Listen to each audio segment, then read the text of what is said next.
Well, I figured it was time to do a little greenhouse update. We'll start with the guardian of the greenhouse, Zeba. That's her chair. She likes to sit in here and protect me while I'm growing stuff. Here's a little cayenne peppers. They're starting to grow. And then I got red habaneros, ghost peppers, orange habaneros,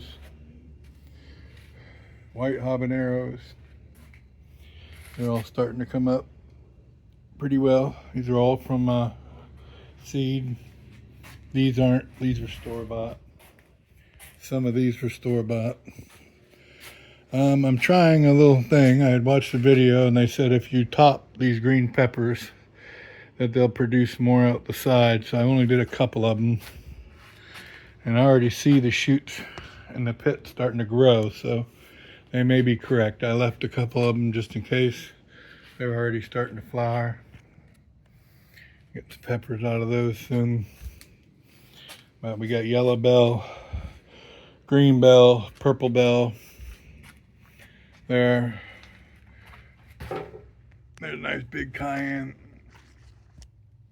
And then with the chives, garlic's doing well. Strawberries are coming along. Even got some red ones over here. And my little pollinator running back and forth. And this is just some spearmint I put in the middle, kind of deter some of the bugs. I hung a sheet up for my peas.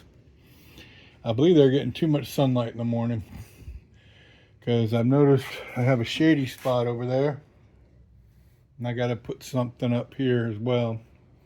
There's a gigantic tree up there that really helps in the afternoon, but I believe these are getting sun morning and afternoon. I think it's just too much for them. So that should at least cut out the morning sun without it really affecting the strawberries. And I might hang a little something up here. But again, they have, with the shade tree, they really only get a little bit of morning sun. Everything's on this Orbit timer system. Everything gets watered every other day for 5 minutes. Everything's on drip emitters. And I got half gallon, 1 gallon, and 2 gallon drip emitters. Here's some squash. I got a little cage for it to climb out. Corn starting to come up. And really not, I'm growing that just so I can, it's all heirloom, so I'm growing that just so I can save the seeds and have a good corn crop of seeds. And here's a ginger I'm trying to get going, but I'm not seeing any results from that one yet. These are California Wonder, I believe, but it's a, whatever it is, heirloom green pepper. It took me forever to get it to germinate, and now it's finally germinating. And I actually bought some. Hopefully sweet banana peppers will be coming out of here. Those big tomatoes, I cut the armpits out of them on the bottom. They're growing so well. This whole row is growing so well. I cut those out, and I've started them in some potting soil. They root in real well. Probably grow some more of these. These are cherry tomatoes, but they are just growing like mad. Again, they're heirloom. There's some cantaloupe melons. There's a look at the corn. Those are all herbs. I'm going to be upsizing them. I don't think they have enough root structure in there and to really grow properly. So I have some window boxes that I'm going to plant each variety in. Right here. Now I'm going to put each variety in its own box. And then I got this Haas injector system that'll handle the 40 psi of the water line. Right now it's turned off, but it actually injects the fertilizer through my drip irrigation, the liquid fertilizer. So every 2 weeks I got a thing on my calendar just to turn this on, or turn these two valves on, and I know my plants will get fertilized the next watering cycle. These baby sweet watermelons are popping really good. These are crimson sweet. And this is the tomato section that's kind of been struggling. I've already pulled a few. Those are the white tags. I don't know if they were diseased or just they weren't growing very good, so I got rid of them. That one might be going next too. There's a ginger. It's starting to pop. See the little node there coming out. It's actually popping. I can show you. Popping here, there. Several nodes popping out on this ginger. So, and down here I got a little turmeric starting to come up. And they grow quite prolifically. I mean, they'll fill that bag up in a season.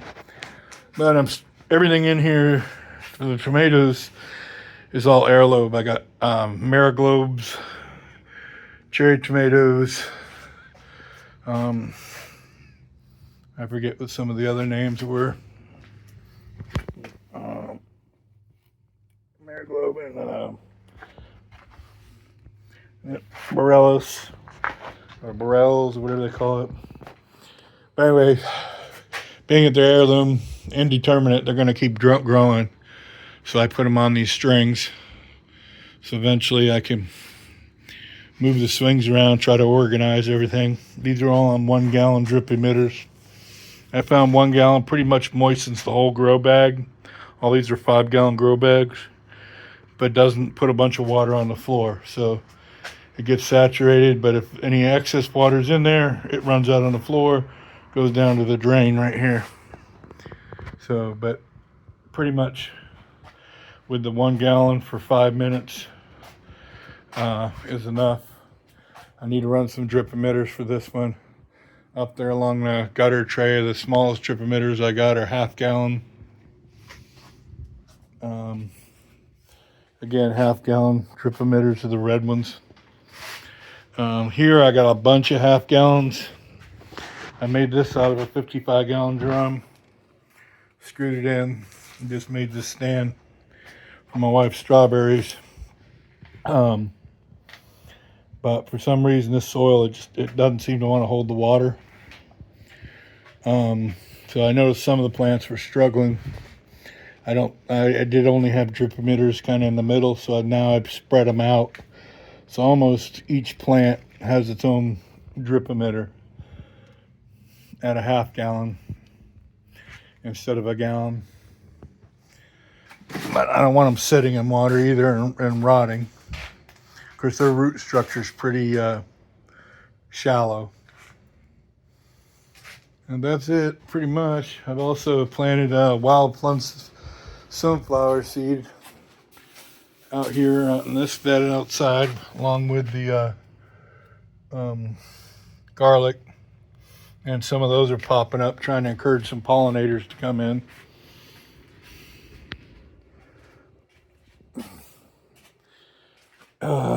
Soon I'll be done working. I can start doing cleanup. I got one more set of tomatoes to string up, and then I'm probably just going to give some of these away to people that need them. Those are potatoes. And come out back here. And you can see it, but I got a couple beds out here. I just mulched this one, but this has got a watermelon in it and cucumber. Watermelons on one side, cucumbers on the other. I got another bed out there with something in it. I forget what it is. But I'm getting there. There's the wire I use for the greenhouse. It's hot fence wire. I also bend the stakes to stake the pots, the strings down inside the pots. That's where I'm at. Everything's growing pretty good. Water's every other day. Not every day. I think every day was a little too much. But look at those luscious tomatoes. They are looking so good. But man, I've ordered in some more organic because they're heirloom. They're not disease resistant, so I ordered in some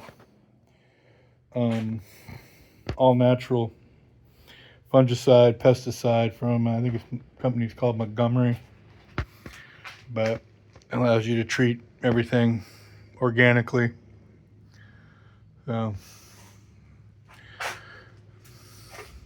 one thing I'm not doing is using organic fertilizer. I'm using Miracle-Gro 2020. Miracle-Gro, I'm sorry, but biologically, I mean, if you look at the breakdown of the structure on their fertilizer, it's more readily available. And a lot of the bag fertilizers and stuff like that just doesn't break down that quickly. And these guys in the pots, I just believe, you know, if there's any runoff, they need more fertilizer. So anyway, God bless. Thanks for watching.